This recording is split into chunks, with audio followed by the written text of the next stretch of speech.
who has had Kenya at his heart for all those years. He has been there. Huyu baba. Hao wengine waoshi. Nisema mengi mimi. Basi mpigeni makofi sasa tutukusie. Haya. PNU hoye. PNU hoye. PNU. PNU. Kazi endelee. PNU. Kazi endelee. PNU. Asante sana. Kiongozi wa PNU na viongozi wengine wote ambao wamefika hapa siku ya leo. Viongozi wa PNU pande hii ya mjambo. Mjambo tena. You come at the invitation of Mr. Munya kwa hii hafla ya leo ya PNU. And we are very happy to be here today.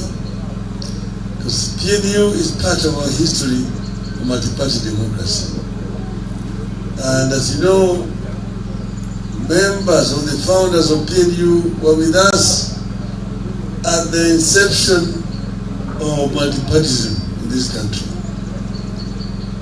The fight for multipartyism in Kenya was a very, very hard and bloody one. And many Kenyans lost their lives in that struggle.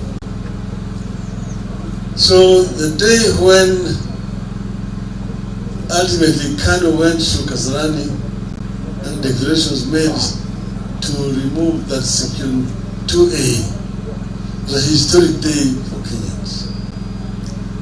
They said to toa ile section 2A Kenyans alisema tuache watu. And then we were Ford exploded. Kenyans were everywhere on the streets. So, after that, parties came up. Since that time, it was first originally only Ford, then came DP, eventually Ford split before the CD, Ford Kenya, and so on and so forth. But then, we moved on, and we ensured when we were writing our new constitution to state in there that Kenya is a multi-party democracy. This was because of the period that Kenyans went through a very bloody dictatorship of single party. And we said never again will Kenyans agree to go back to that kind of situation. So I'm happy to be here when PNU is celebrating 15 years. It reminds me of my late friend, Mwizi, a great Kenyan by all standards. Mwizi was a very simple person.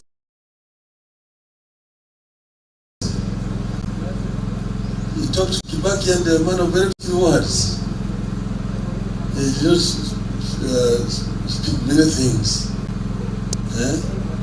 And after he would say something which he doesn't agree with, just say, I will mjinga. He was saying mpumbavu huyo tu.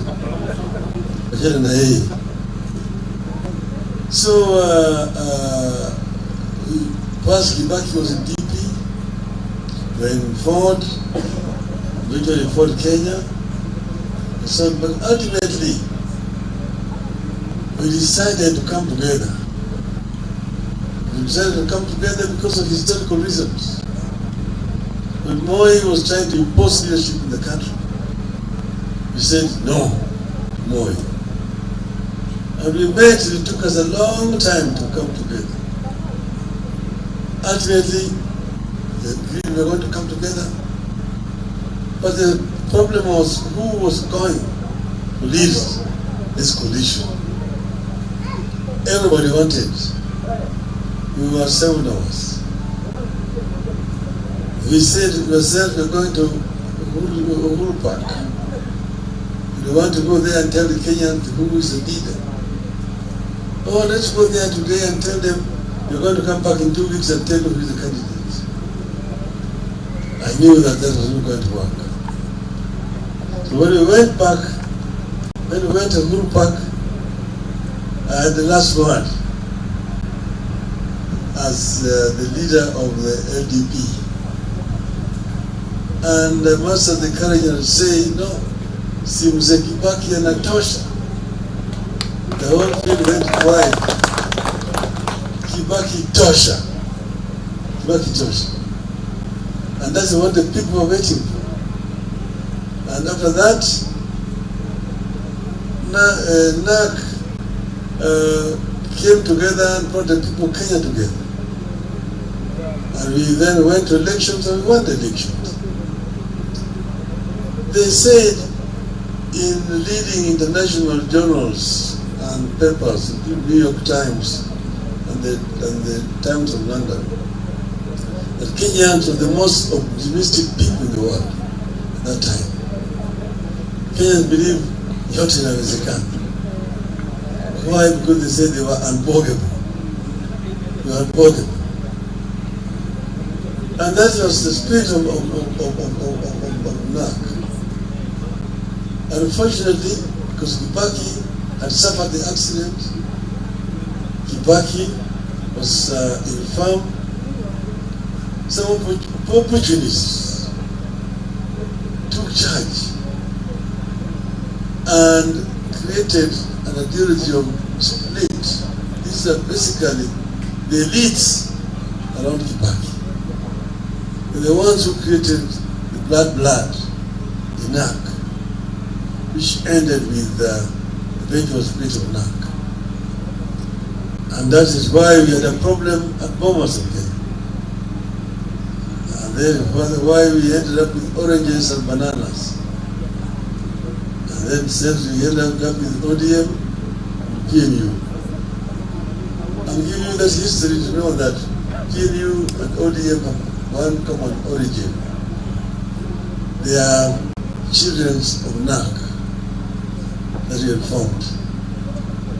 So I come to you here as the leader of a sister party, ODM and PNU are sisters. Okay? And but there's nothing wrong with party splitting. It's a normal thing. Even if you go to Europe, you have these things. The USA is the same thing. And parties profess different ideologies.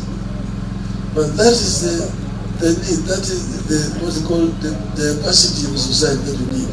Pluralism. If you go to the UK, you've got the Liberal Party, you have the Democratic, you have the Labour Party, you have the Conservative Party. The US, there are several political parties. You're going to hear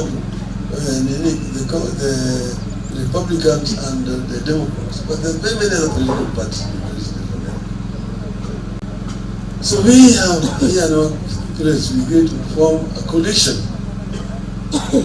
that we call Azimio. Azimio is a coalition of several political parties that have come together. And this is because of our current political history and situation. And Azimio is as strong as its constituent parties are strong. A house cannot be strong without strong pillars. Hiyo hema pale mko hapo haiwezi kusimama kama hakuna hizo nini milingoti ambayo hizo pembe.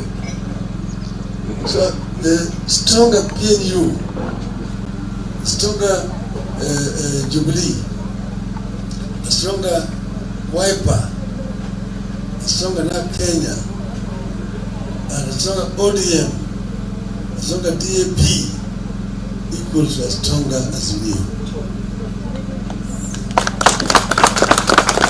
And that's why you've seen ODM launch membership drive. And we started in Nyanza, we finished all the counties of Nyanza, we went to Western, we finished all the counties Western. This last week we were in the coast. We finished all the counties in the coast. We will be doing the Rift Valley. We will be doing Northeastern. We will come to Eastern and the mountain region as ODM. So we encourage PNU and all other constituent parties to do the same. This way, as PNU will become strong. If these constituent parties are strong, there are areas we call the strongholds of PNU. When I go there, I don't talk about PNU. When I go there, I just encourage members there to be PNU. And I want to say, ODM is also available. Like this Saturday, I'm going to be mayor. We are good with Monya. Yes, he's going to be there next week. When I go there, I'll send his greetings. We'll do the same. Wherever he is. Wherever I've been to, I've conveyed the greetings of all the leadership of Azimio. This is where we are. But currently, this regime is failing because of poor advice. Because of poor advice. And I want to give them a free advice. You know, when we came to government, we found a government that was bankrupt. Kibaki himself was sick, but he could give us advice on what to do in the sick bed. But we were there, implemented what we agreed on as our policy. Like, for example, we had promised the people that we are going to implement a free primary education from day one. When we entered, we found a bankrupt economy. But Kibaki told us, because we had promised this to the people, we must implement it. We must implement it. He was in this sick bed when he was talking to me. And I went and told our people, we must implement free primary education this first term. It was in January. And we started implementing free primary education from the first year that we went into government. This was a promise. And immediately the enrollment shot up. The facilities were overwhelmed. There were no classrooms. Children were running under the trees. People enrolled up to 84-year-old, Mr. Marupe. But we said it will go on. Then some donors began to come up. USAID, DFID, so to come to give us assistance to put up structures, classrooms, and so on and so forth. It was implemented and eventually became a true success. The issue of this housing problem that these people are struggling with is not a new thing. It is in our manifesto as Azimio. They didn't have it in their manifesto. They borrow it, but they don't know how to implement it. As we knew how to implement it. You see, when I was at the beginning, I was a minister for roads, public works, and housing. Housing was in my docket. Roads was in my docket. Public works, all the public buildings were in my docket. First, I traveled all across the country. I went to all the districts at that time. The first 3 months. I was looking at the status of roads. I was looking at the status of public works and housing in general. I came back and wrote a paper which I presented to the cabinet. And I said that for this government to make an impact that people can see that there's a change in our country, I need more money in my docket. So I want each and every ministry to donate 5% of their budget to my ministry. Some members in the cabinet opposed me, members supported me, and Kibaki supported me. So my ministry was given more money to this program. And that is how we began to go through most of the roads in the country. were dilapidated. Those have been tarmac, and there are only 9,000 kilometers of tarmac roads. Those 9,000 kilometers, 45% was in deplorable condition, requiring complete recapping. But I needed more money to build new roads. So I found that the cost of constructing roads was 5 million shillings per kilometer, a standard 5-meter gauge road. I sat with my engineers down and we went to nuts and bolts. What is it that is required to turn a 1 kilometer of a road? As an engineer, now I'm talking with an engineer. And we found out, eventually reduced the cost from 55 million shillings to 20 up to 25 million shillings a kilometer. That's where the money is getting lost. So you can be taxing people to do roads, but if you don't look at nuts and bolts, most of it is just going to go to people's private pockets. So we were able now, and we also widened the gauge 6 meters instead of 5 meters, plus soldiers for side police and pedestrians.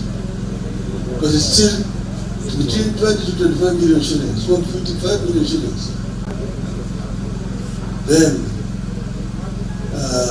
in the issue of public works, there are so many public works which have been abandoned over the country. Provincial headquarters, district headquarters, hospitals, colleges, schools, and so on, which are built and left just hanging there, went around. And I said, if we start new projects, we complete all these white elephant projects, and put the money, and we completed all of them. All those, you see, so the Nyayo, how do you call it? Nyayo, the one on bigger roads. Nyayo, what? It was for vehicles up there.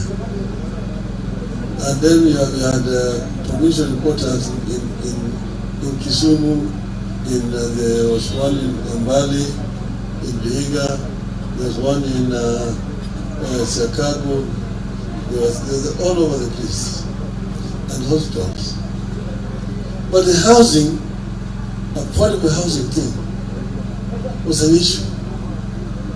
I went to Malaysia, I went to Singapore, I went to Korea, and saw what they had done in what you call this affordable housing scheme there.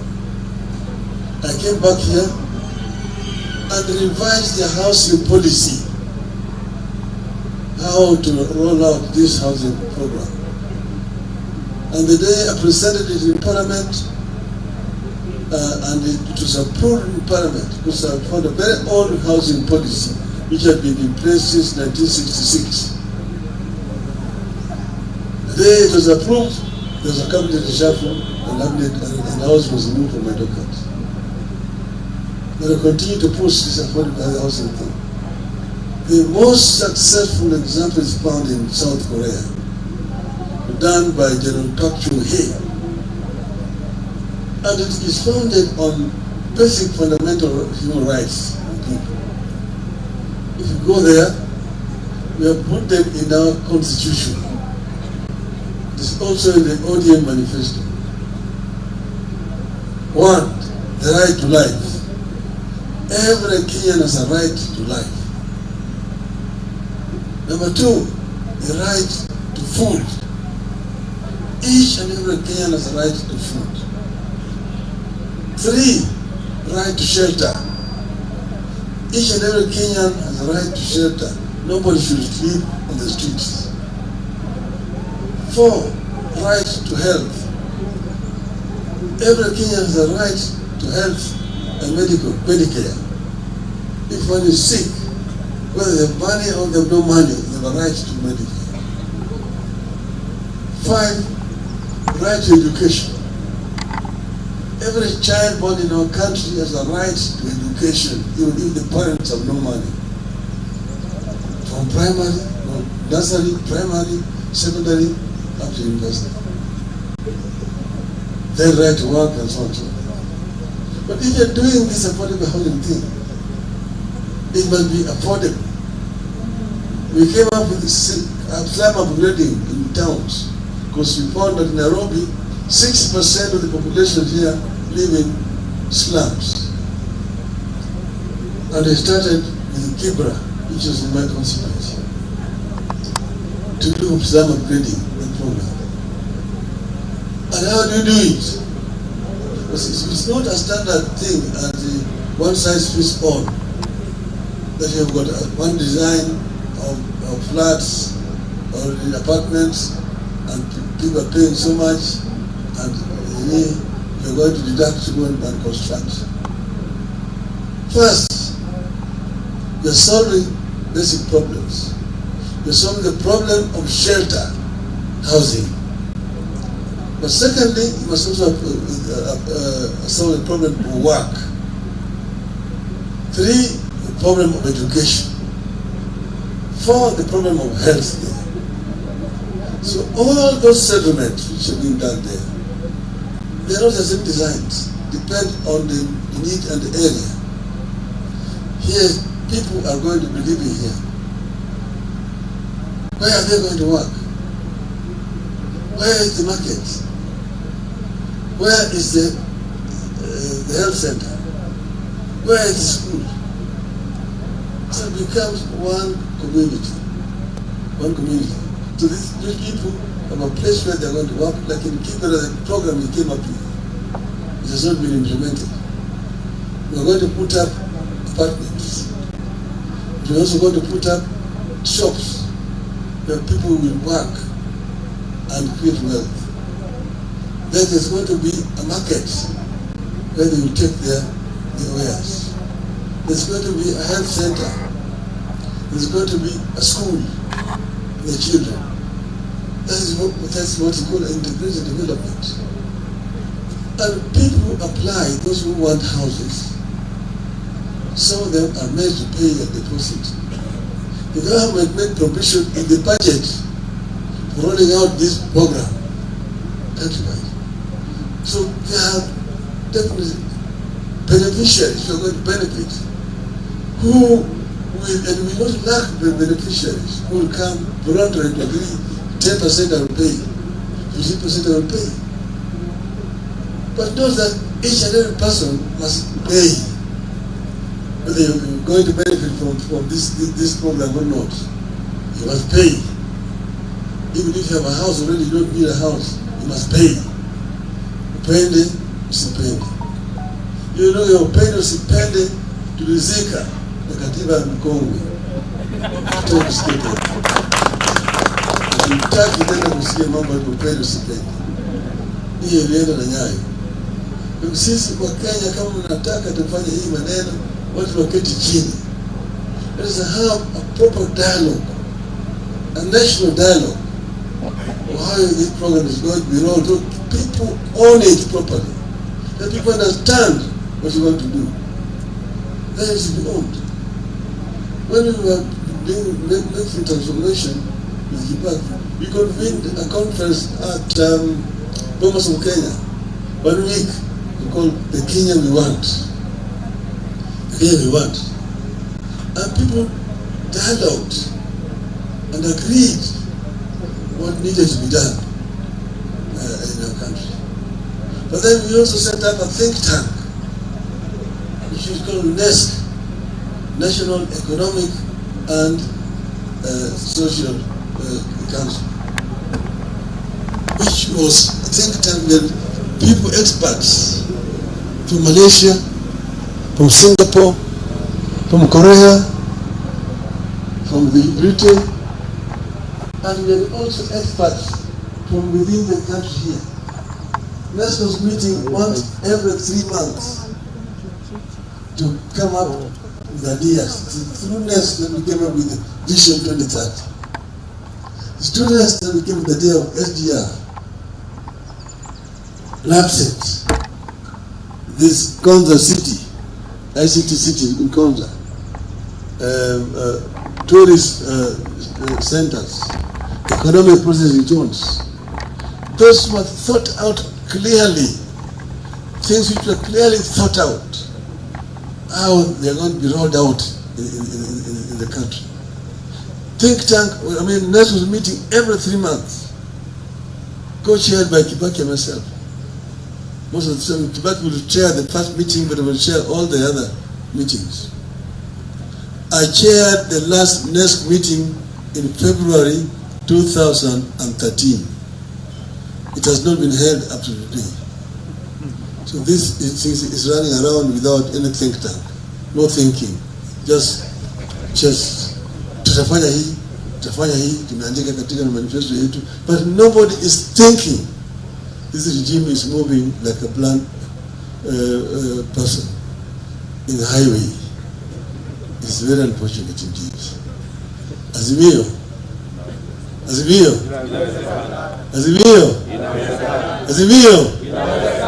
I don't want to bore you much longer. Thank you very much.